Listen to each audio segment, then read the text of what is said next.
안녕하세요. 만나서 반갑습니다. 자, 이번 시간에 온이부터 내용을 한번 보도록 할게요. 자, 온이에 대한 개념은 우리가 여기에 보시면 1000밀리바 또는 1000헥토파스칼 이렇게 되어 있죠. 여기에 고도까지 단열적으로 이동시켰을 때 건조 공기가 갖는 온도를 이야기합니다. 그래서 그 해당되는 고도에 따라서 이제 또 뭐 여기 지금 헥토파스칼이죠. 이러한 그 압력이 다 다르기 때문에 얘네들이 동일선상에서 이렇게 뭔가가 비교를 할 때 온도가 압력이 다르니까 얘네들이 이제 좀 그 동일한 어떤 기준이 필요한 거예요. 그 압력을 우리가 1000 이걸로 잡은 거죠. 이때의 온도를 이야기한다. 자, 그래서 온이에 대한 계산식이 있어요. 그래서 보시면은 이 세타는 해서 t 곱하기 p의 1000, 그 다음에 k분의 k-1 이렇게 돼 있고, 여기에 p분의 p0, 그 다음에 c분의 r, 뭐 또 0.228 이렇게 되어 있는데, 우리가 대부분 시험에는 요 식 있죠. 이 식을 알고 있으면은 풀 수 있는 문제들로 나오고 있습니다. 그리고 간혹 가다가 비열비를 이제 주는 경우가 있는데, 그때는 이거 가지고 이제 계산을 하게 되겠어요. 그래서 얘가 1번으로 여러분들 기억을 해주시고, 그 다음에 이게 2번으로 생각을 해주시면 좋겠어요.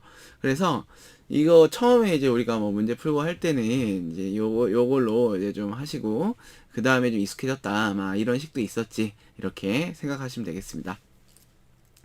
자, 그 다음에 온이는 밀도와 이제 반비례 개념이 있다.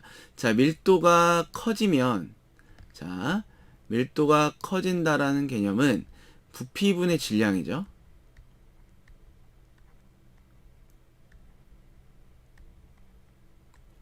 자, 밀도가 커지려면 부피가 이제 줄어들어야 돼요. 그 부피가 줄어들려면, 온도가, 어때야 돼요? 온도도 감소해야 되겠죠. 그쵸? 부피가 줄어들려면. 그러면 온도가 감소하면은 여기 이렇게 돼 있잖아요. 예. 그러면 온도가 감소하면 온이도 감소합니다. 그쵸? 기준되는 온도가 있을 거니까. 그러면 온도가 감소하면 밀도는 증가하게 돼요. 다시 얘기하면 밀도가 증가하면 온도가 감소해서 온이도 감소하게 됩니다. 그래서 밀도와 온이가 반비례 관계에 있다. 이건데 요거 같은 경우는 이제 1번, 2번, 3번, 4번 보기에 요런 게 나올 수 있거든요. 그거 한번 보시면 되겠어요. 자, 그 다음에 안정도의 판정이에요. 보시면 온이가 감소되는 경우가 있어요. 그러면은 고도에 따라서 온이가 이제 감소하게 된다. 그러면은 불안정한 상태가 되고요. 온이가 변하지 않는다. 중립인 경우가 되겠고, 온이가 점점 증가한다. 그러면은 안정한 상태가 됩니다. 자, 요거는 우리가 앞에서 건조 단열 감률, 환경 감률 하면서 했던 내용이랑 좀 비슷합니다. 온이는 아니지만 환경 감률 자체가 어때요? 밑에가 차가운 거, 위에가 따뜻한 거, 공기가 이렇게 있을 때 어때요? 여기가 무겁고 여기가 가벼우니까 안정적인 그런 상태였어요. 그럼 올라가면서 고도가 증가함에 따라 온도가 증가하는 개념이죠. 마찬가지로 온이가 증가함에 따라서 안정한 그런 개념이 되겠습니다. 그래서 요 내용 잘 보셨으면 좋겠고, 자, 이렇게 안정도를 판단하는 게 하나 더 있어요. 여기는 리차드슨 수라고 하는데, 사실 요 내용을 이제 좀 알기는 좀 까다로워요. 이게 제일 까다로워요. 왜냐하면 복잡하거든요. 자, 먼저 열적 난류를 기계적 난류의 수치로 전환한, 그게 바로 리차드슨 수에 대한 그런 개념이 되겠습니다. 그런데 이렇게 열적 난류를 기계적 난류로 뭐 전환한다. 그래서 기온, 뭐 풍속, 밀도 이런 것들을 이제 고려한다 이 얘기죠. 그러면 열적 난류와 기계적 난류의 개념은 어떤 거냐? 자, 보면 기계적 난류 같은 경우에는 바람이 건물을 통과할 때 어떤 그 불규칙한 기체 흐름을 얘기해요. 그러니까 풍속이라든지 마찰이라든지 이러한 쉽게 얘기하면은 우리 그 건물과 건물 사이에 지나가다 보면은 갑자기 바람이 세게 불 때가 있거든요. 요게 어떻게 보면 이제 기계적 어떤 여기에서 얘기하는 그런 난류에 해당하는 거라 볼 수가 있습니다. 그래서 어떤 지면이라든지 풍속이라든지 마찰 이런 것들에 의한 거고, 그 다음에 열적 난류가 있는데 열이잖아요. 열적 난류라는 얘기는 그 뜨거워진 공기는, 따뜻한 공기는 위로 올라가려고 한다. 그 다음에 차가운 공기는 밑으로 내려가려고 한다. 그 성질에 대한 개념으로 난류를 표현합니다. 그래서 근본적으로 이 대류 난류라고 하는 열적 난류를 기계적 난류로 전환시키는 얘를 갖다가 리차드 선수 이렇게 이야기를 하고 있어요. 자, 그 다음 얘네들이 공식이 이렇게 나와 있는데, 이 공식 같은 경우에는 TM의 G, 그렇죠? 그 다음에 ZU, 그 다음에 T, 델타 T, 이러한 개념들이 여기 숨어 있습니다. 자, TM 같은 경우에는 평균 절대 온도예요. 2분의 T1 플러스 T2 이렇게 되겠고, 그 다음에 델타 Z 같은 경우에는 고도차예요. Z2 마이너스 Z1 돼 있고, G는 중력 가속도, 잠재 온도, 풍속 고도 이렇게 됩니다. 그래서 요거를 가지고 우리가 이제 뭐 계산을 하라라는 문제는 사실 좀 드물긴 합니다. 그런데 이 공식을 알고 있는가 얘를 또 물어보는 문제는 나오고 있어요. 그러니까 요거 한 15번만 공책에다 써보세요. 자, 그 다음에 안정도의 판정이에요. 요게 시험에 더 자주 나와요. 자, 보면 리차드 선수의 안정도의 판정에서 숫자가 이렇게 이제 되어 있습니다. 0.25보다 일단 크면 수직 혼합은 없어지고 수평상의 소용돌이만 남게 된다. 그 다음에 리차드 선수가 0에 근접하면 분산은 줄어들며 결국 기계적 난류만 존재한다 이거죠. 0인 경우에는 기계적 난류, 그러니까 마찰이라든지 풍속에 의한 그런 난류가 지배적이다 이거고, 음의 값으로 클수록 분산이 커져 대류 혼합이 지배적이고, 대기는 불안정한 상태이고, 굴뚝의 연기는 수직 및 수평 방향으로 빨리 분산한다. 그러면 음의 값으로 크게 되면은 뭐가 열적인 어떤 그런 난류, 아까 위에서 얘기한 여기 보면은 요런 형태 자유 대류라고 또 여기서 표현했는데, 이러한 난류의 어떤 흐름이 더 지배적이다 이렇게 이야기를 할 수 있습니다. 자, 보면 불안정한 어떤 그런 개념으로 이제 가게 되겠고, 그 다음에 이 마이너스 1보다 작은 거니까요. 자유 대류 증가, 그 다음에 강제 대류만 존재하고 강제 대류 감소, 대류 없음 이렇게 안정한 상태가 돼요. 그래서 이 0일 때 강제 대류만 존재한다는 개념 자체가 여기서 얘기하는 기계적 난류에 대한 개념으로 여러분들 보면 좋겠습니다. 그래서 결국은 0인 경우에는 기계적 난류만 존재한다. 2번에 대한 이 내용이 가장 시험에 좀 많이 나왔었던 그런 보기가 됩니다. 자, 그 다음에 이제 0.25와 0 사이다. 그러면 이제 약화된 기계적 난류 줄어들 거니까. 자, 그 다음에 이 RI가 리차드 선수가 마이너스 0.04보다 작다. 그러면은 여기 요거보다 이제 더 작아지는 요 개념을 요쪽으로 이렇게 가는 그걸 얘기를 하는 거죠. 그래서 대류에 의한 대류의 혼합이 기계적 혼합을 지배한다. 점점 이 기계적 난류가 줄어들고 대류에 의한 혼합, 다시 얘기하면은 아까 얘기한 열적인 어떤 그런 개념이 증가하는 그런 내용을 볼 수가 있습니다. 0.03 마이너스 0.03과 0 사이에요. 그럼 요쯤이 되겠죠, 요쯤이. 그래서 기계적 대류와 기계적 난류와 대류가 이제 존재하지만 이 기계적인 어떤 그 혼합이 주가 된다고 했죠. 여기 0이 가까이 갈수록 뭐였어요? 기계적 난류가 더 큰 비중을 차지하는 그런 개념입니다. 자, 그 다음에 연기의 형태예요. 여기는 이제 기본적으로 이 부분을 하기 전에 불안정하다 그러면은 섞인다. 불안정하게 되면은 밑에가 따뜻한 공기고 위에가 찬 공기가 되겠죠. 그럼 막 이렇게 섞인다 이렇게 생각하시면 되겠고요. 그 다음에 밑에가 차가운 공기, 위에가 따뜻한 공기다. 그럼 안정적이죠. 그러면 큰 어떤 요동 없이 이렇게 전체적으로 퍼져간다. 이 두 가지 내용을 좀 보시고 이 연기의 형태를 봤으면 좋겠습니다. 자, 먼저 이제 부채형이에요. 부채형 보면은 매우 안정적인 그런 복사의 상태다. 복사역전 상태다. 그래서 여기 환경감률이 이렇게 돼 있거든요. 이 환경감률이 밑에가 차가운 공기, 그렇죠? 위에가 따뜻한 공기예요. 그러니까는 굉장히 안정적인 그런 개념이 되겠죠. 이 연기가 밖으로 나와가지고 큰 요동 없이 그냥 이렇게 잔잔하게 흘러갑니다. 그래서 안정적인 상태가 되는 거죠. 주로 아침과 새벽에 복사역전이 형성되는 그 시기에 이제 이런 연기의 형태를 볼 수가 있고요. 그 다음에 최대 착지 거리는 크고 최대 착지 농도는 낮다. 이건 뭐냐면 최대 착지 거리가 크다는 얘기는 이게 멀리 가서 떨어진다 이 뜻이고요. 이게 멀리 가서 떨어지다 보니까 이 오염물질이 농도가 낮게 되는 거죠. 그래서 이런 게 부채형에 대한 개념입니다. 자, 그 다음에 이제 환상형이 있는데 이 말 그대로 환상이라고 하니까 좀 어떤 느낌이에요? 불안정한 그런 상태가 돼요. 난류에 의해 오염물질을 확산시킨다 되어 있고, 뭐 바람이 약한 날 주로 낮에 이제 발생한다. 그래서 불안정하려고 하니까 이 환경감률 자체가 이렇게 되어 있는데,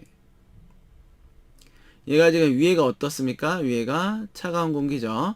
밑에는 따뜻한 공기 이렇게 돼 있어요. 그래서 이게 나오자마자 굉장히 불안정한 그런 요소를 그런 환경을 만나면서 어디로 갈지 모르면 소용돌이 치는 거죠. 이렇게. 자, 그 다음에 훈증형 되어 있는데 요거 같은 경우에는 여기 보시면 하층부는 불안정인데 상층부가 안정이에요. 다시 얘기하면 이 일정한 여기 높이까지 여기 안에서는 혼합이 이루어지겠죠. 그런데 이거 이후에는 어때요? 혼합이 이루어질 수가 없어서 이 위로는 못 갑니다. 자, 그러면 보면 얘가 이렇게 해가지고 밑으로만 깔리는 거예요. 이렇게. 그래서 혼증형이고 그렇게 되면 어떻게 되겠어요? 요 밑에 있는 곳은 오염의 부하가 굉장히 높겠죠? 그래서 지표의 오염도가 높다. 이렇게 이야기합니다. 그래서 오염도가 높게 된다. 자, 그 다음에 지붕형 있어요. 지붕형은 하층부 안정, 상층부 불안정일 때 볼 수 있어요. 그래서 여기가 이렇게 되어 있죠. 이 부분이 뭡니까? 지금 역전 상태가 형성이 되어 있어요. 그래서 이 연기가 여기 밑으로는 못 가고 요 위쪽으로 이렇게 퍼져나가는 그런 모양을 볼 수가 있습니다. 자, 그 다음에 초저녁, 뭐 아침 이때 발생을 한다. 이렇게 되고요. 자, 그리고 원추형이 있는데 원추형 같은 경우는 좀 중요한 부분이 있어요. 뭐냐? 얘는 가우시안 분포를 나타낸다. 이게 있고 그다음에 중립일 때 이런 연기가 발생해요. 그래서 이렇게 정규 분포를 뭐 따른다 이런 말도 있는데요. 이렇게 해가지고 종을 옆으로 눕혀놓은 것 같은 그런 모양으로 갑니다. 그래서 수직 이동보다는 수평 이동이 크고 오염물질이 멀리까지 퍼져 나가요. 지표면에는 큰 영향을 주지 않는다. 그래서 중립일 때니까 비슷한 그런 기울기를 갖겠죠. 자, 그 다음에 구속형이에요. 여기는 구속이래. 그래서 요 부분과 요 부분. 상층은 침강성 역전, 하층은 복사 역전이에요. 가운데 뭐가 이렇게 연기 굴뚝이 있는 거죠. 그럼 얘는 이렇게 해가지고 요 안에 갇혀 있는 모양이에요. 이게 그래서 구속형이라고 합니다. 자, 요 부분은 시험에 되게 자주 나올 수 있는 그런 파트이고 여러분들 이거 그림이랑 그래프랑 그 다음에 특징들 원래 더 내용이 많은데 간단하게 해놨어요. 요거 꼭 기억을 해주셨으면 좋겠습니다. 자, 그 다음에 유효 굴뚝 높이 이렇게 이제 되어 있는데 자, 유효 굴뚝 높이 같은 경우에는 우리가 이 실제 굴뚝 높이에 부력 및 운동량의 상승 높이를 더합니다. 그래서 실제 굴뚝 높이가 이렇게 있고요. 이 연기가 얼마나 위로 올라갈 수 있는가, 연기의 중심 축선상의 어떤 높이, 얘네 둘을 더해가지고 유효 굴뚝 높이를 산정해요. 그럼 이 유효 굴뚝 높이가 높게 되면은 어떻게 되겠어요? 지표면의 오염의 부하가 좀 덜 하겠죠. 자, 그래서 굴뚝 높이, 뭐 풍속, 배출가스의 온도 이런 것들에 대해 다 영향을 이제 받게 됩니다. 자, 그 다음에 연기의 유효 상승고 공식 되어 있는데 자, 여기 같은 경우 이제 식이 세 가지가 있어요. 우리 기사에서 가장 많이 나올 수 있는 공식은 얘가 1번이에요. 그 다음에 얘가 2번이에요. 이게 3번 이렇게 됩니다. 자, 이런 거 할 때 제가 정말 목숨 내놓고 합니다. 그러다 여기 시험에 나오면 어떻게 할 거야, 그쵸? 네, 뭐 저는 여러분들의 그 부담을 좀 덜어드려야 되니까 이렇게 말씀을 드리는 거고요. 공부는 요렇게 하고 요 것까지는 문제 풀어봤으면 좋겠어요. 그래도 요 식이 제일 많이 나오고 있습니다. 결국은 풍속 풍속 그다음에 vs 같은 경우는 배출가스 토출 속도죠. 그 다음에 D는 이제 직경 이렇게 되겠고, F가 부력 계수인데, 여기 쓰는 거, 이거는 이렇게 돼요. G, vs 2분의 D 제곱, TA분의 TS-TA 이렇게 돼요.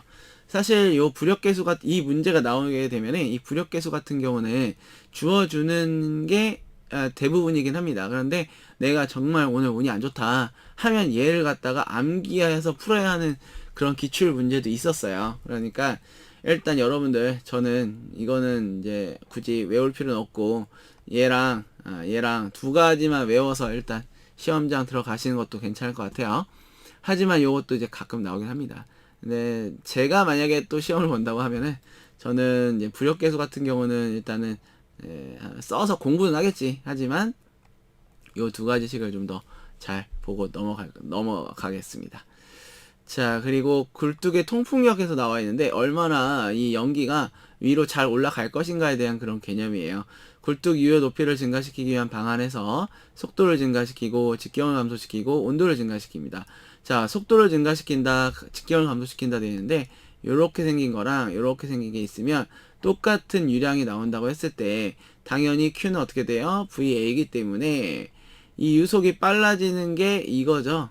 그쵸? 그래야지 더 멀리까지 갈 거니까 요 개념이고, 온도를 증가시키면 이 연기가 갖고 있는 힘이 세집니다. 그래서 더 멀리까지 내려갈 수 있어요.